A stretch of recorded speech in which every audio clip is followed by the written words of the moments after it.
Drew, when you look at the U.S., we've obviously had some pretty wet weather in some of the corn planting regions, but obviously some very dry conditions in places like Texas. Are we going to have some? What kind of summer are you kind of looking at in different regions of the U.S.? Well, places like Texas, Texas is in a multi-year droughty pattern. Now, last year we did really well in Texas, but if you go back and look a couple of years back, I think 2009 was also an extremely dry year for Texas. And this year is doing something very similar. One of the things that I told audiences when I was up in Canada this last winter was that the pattern in Canada looked very much like that of 1950s.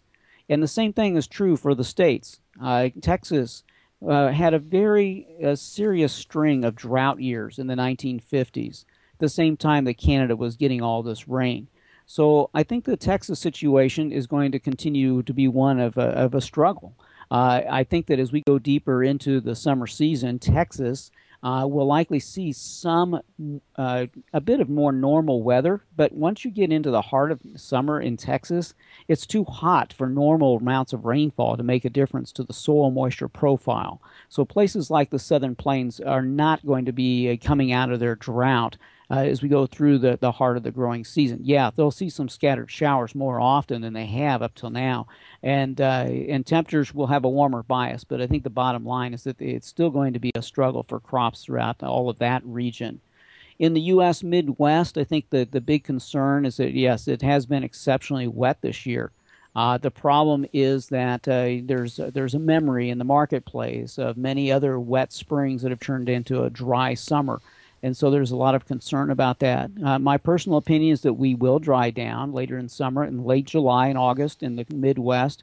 This is likely to create a little bit of stress. We'll run a little low on moisture, but I still believe that there's going to be some timely precipitation events occurring that will prevent any kind of a major drought from occurring. Now, there may very well be enough stress out there that some yield potential will come downward, especially since we're so late putting some of the crop in the ground in parts of the Midwest. That's an automatic reduction in yield, and we could probably see that exasperated a little bit if we do indeed manage to get a little bit of a drier bias going there for a while.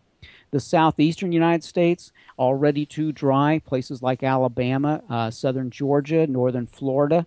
This area produces corn, soybeans, and peanuts, as well as cotton.